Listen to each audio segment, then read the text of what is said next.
in the U.S., right, we're seeing that there is, greater interest in renewable diesel. Okay, that's starting to really develop a lot more, particularly in Louisiana. Neste, as you know, is like a dominant player worldwide, but we have two other players now. They're starting to emerge in the U.S. So, has Shell had a chance to really explore, say, renewable diesel as a viable option? Not my area of expertise, Okay. but I think Shell's efforts are much more focused on the use of biodiesel, as we said, liquefied natural gas, and hydrogen as the three main sorts of routes into a more sustainable future. As I think Richard said, and I probably said as well, actually, we can't imagine any one of those technologies alone being a single solution for the future. Not least because the intricacies of the different markets bolt together in different ways. The infrastructures might not be there. Thinking about renewable fuels in the sense that you meant it, so say heavy vegetable oil, it's not obvious to me that the volumes would be there either. As I doubt you could make that the sole stream of things. So, I know in the UK, for example, they've had cooking oil being gathered and being re-refined and reprocessed, but the volumes compared to the huge amounts that you need will be tiny. So I wouldn't discount it as a fuel of interest, but not a fuel of major contribution, is my understanding. And I think the move towards liquefied natural gas for heavy-duty transport is a good one, because it's less intense on carbon. So per kilowatt of power generated produces less CO2. Hydrogen is a very interesting one too. I mean, as I'm sure you know, it takes energy to produce hydrogen. So you can do it by steam methane. Well, so you could do it electrically through electrolysis from solar and wind and so on. You can do it by a thing called steam methane reforming as well. But both things need energy, and you then need energy infrastructure. And running forward to 2050 and beyond, the amounts of energy that you'll need for that are high. So it's quite a tortuous journey, I think, and the investment you need in the renewable energy provision to make the hydrogen is going to be high.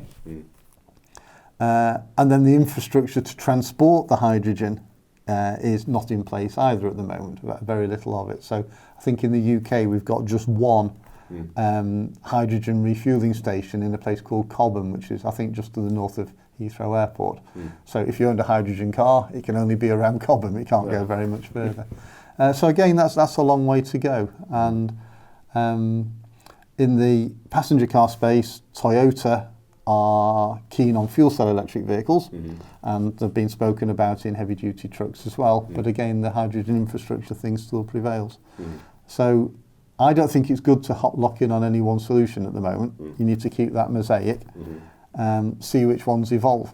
And that's the sort of pull from the customer, the infrastructure development, the refining bits, the access to renewable electricity. And I don't think anybody really will be bold enough to place a bet on any of those at the moment. In diesel, as you know, I mean, the emissions have gotten, so much better, greater improvements there. And so I think it was a few years back that Shell had said, say by 2050, still on the road, about 2/3 of the vehicles going to be petroleum based still. So Shell's still feeling pretty secure then in that prediction. That more or less 2050, we're still going to have a majority petroleum based vehicles. Let me think. So for passenger car, just in the question and answer session after lunch, I described what's happening there. So the total number of cars in the market continues to increase at about 2% a year. And if you compound that, like compound interest up till 2050, we'll probably have about 1.6 billion cars on the road worldwide compared to 1 billion today. In about 2045, 2050, that's the time when the maximum number of engines in the world for cars will peak. But at the same time, you've got an increasing number of electric vehicles on top of that. But that means that you've got both things growing in parallel, an increased need for electrification, an increased need for regular or evolving engines, and as I said, peaking in 2045, 2050 or so. So that doesn't mean that fuel volumes are going to decrease, rather the opposite actually, I think, at least out to 2050. For trucks it's very much harder because the amount of energy they need to go the distances that they need to go, long haul freight, is very much larger. So I think as things stand, battery energy density isn't high enough to propel trucks far enough without reducing the payload of the truck very substantially. So I think a key development that's required there is improving battery technology that makes their energy density higher and their cost per energy lower. And like Moore's law for computers, those things are evolving, but they need to go a long way, I feel, before freight transport in the Class 8 American truck will be able to access those. And in that sense, I think hydrogen has its attractions, but it has the challenges we've just mentioned. LNG seems like a stepping stone, and I don't know about the States, but I know in Europe there's 150 odd Shell LNG stations positioned on main arterial routes around. So again, sort of evolving infrastructure, customer pull, so on, all in parallel. So interesting, you mentioned FCA or Chrysler.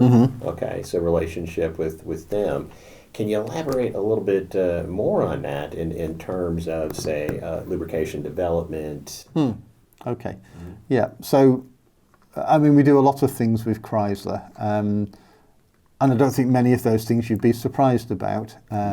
So, improved fuel efficiency of engines is an important one. So, all of the American OEMs, all of the European OEMs get fined roughly 95 euros per gram per kilometre that they are over the CO2 limit or the fuel consumption limit.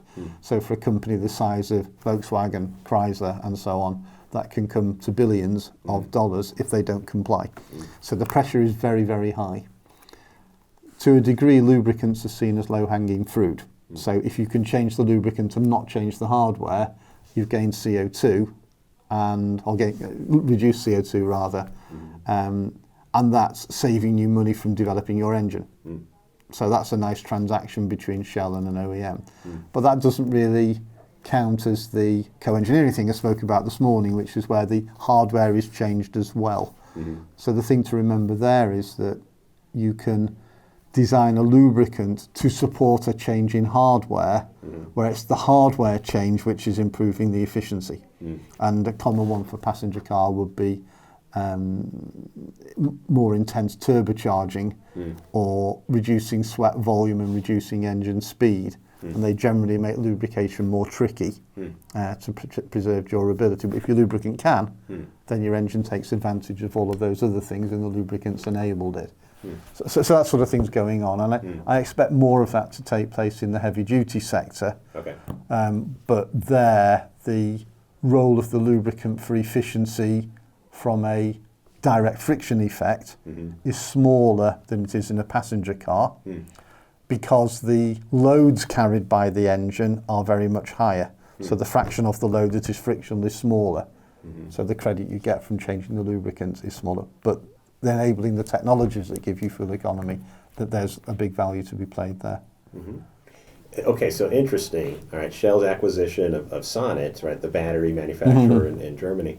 This is interesting. Of course, you combine that with Shell's charging infrastructure, which is growing, and a lot of people are wondering, okay, is Shell going to be going a little further and further into that EV space and possibly be manufacturing batteries for EVs before too long? Okay. I don't know if they are. I've not heard that they are, and I would actually be surprised if they do. But I don't have a solid answer for that. Okay. I know that we are involved in the development of the hydrocarbon fluids and possibly the water-based cooling fluids that infrastructure of charging requires. Okay. So if you own, let's say you own a Tesla.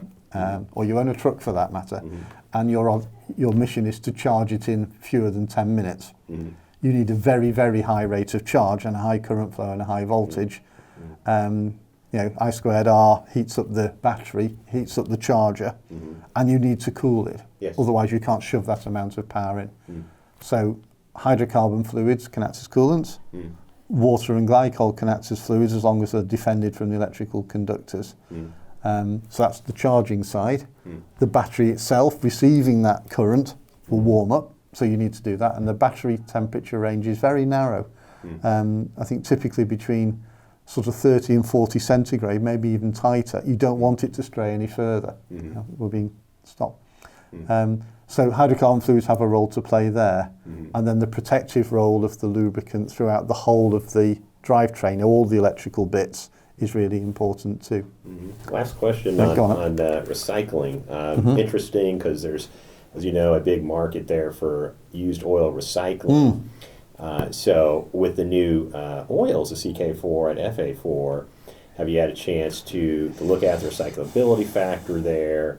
And in general, what's Shell's outlook on oil recycling? Yeah. So again, I don't have any detail on that. Okay. But we have an increasing interest in what's called the circular economy, which is playing very much to that. You know, so things coming out of the end, going back into the beginning, and part of that would become re-refining, filtering, reuse, and so on. As best I know, Shell aren't heavy on that at the moment, but that general discussion about the need for circularity and sustainability is very definitely there.